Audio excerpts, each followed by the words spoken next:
good afternoon, and welcome to story number 200. My name is Mary, and today's story is Mordecai's honors. Haman walked out of the palace that day happy at the honor that had come to him. But when he saw Mordecai sitting by the gate and not getting up to bow to him, all his happiness left him, and he was angry. When he came to his own house, he told his wife and his friends how the king and queen had honored him. And then he said, "But all this is nothing to me when I see that man, Mordecai, the Jew, sitting at the king's gate." His wife said to him, "That is nothing. Before you go to the feast tomorrow, have a gallows made, and then ask the king to command that Mordecai be hanged on it. The king will do whatever you wish, and then when you have sent Mordecai to death, you can be happy at your feast with the king and queen." This was very pleasing to Haman, and that very day he had the gallows set up for hanging Mordecai on the next day. It so happened that on that night the king could not sleep. He told them to read the records of the kingdom, hoping the reading might put him to sleep. They read in the book how Mordecai reported on the two men who planned to murder the king.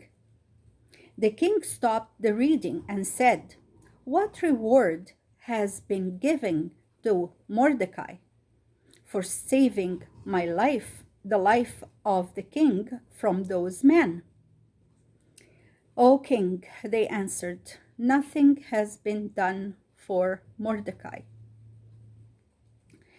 Then the king said, "Are any of the princes standing outside in the court?" "Yes, O king, Haman is in the court." Haman had come in at that very moment to ask the king to put Mordecai to death. The king sent word to Haman to come in, and as soon as he entered, said to him, "What shall be done to a man the king wants to honor?"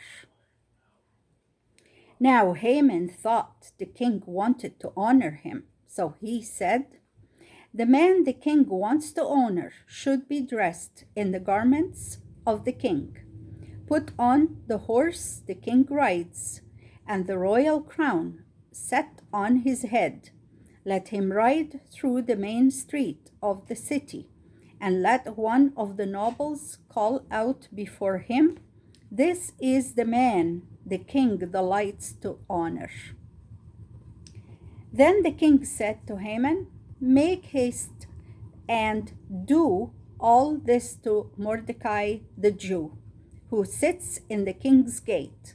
See that nothing is left out of what you have said." Haman was astonished and cut to the heart, but he did not dare show it. He obeyed the king's command, sent for the king's horse, robes, and crown, dressed Mordecai like a king, mounted him on the horse, and went before him through the street of Shushan, calling aloud, "This is the man the king delights to honor." After that, Haman hid his anger and sat down to the feast in the queen's palace.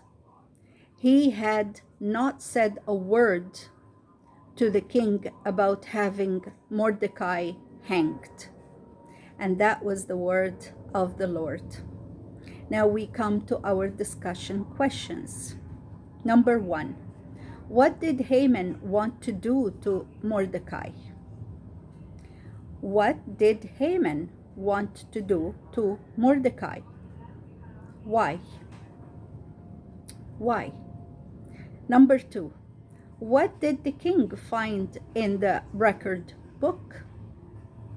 What did the king find in the record books? Number 3. What do you think Haman thought the king wanted to honor him? Who did the king really want to honor? Question number 3 have 2 parts to it. 1, the first part, why do you think Haman thought the king wanted to honor him? And the second part, who did the king really want to honor? Number 4 and last, what did the king do for Mordecai? What did the king do for Mordecai? And that was the end of our story number 200. Thank you for attending, listening, and viewing. May God bless us all till we meet next time. Thank you. Bye-bye now.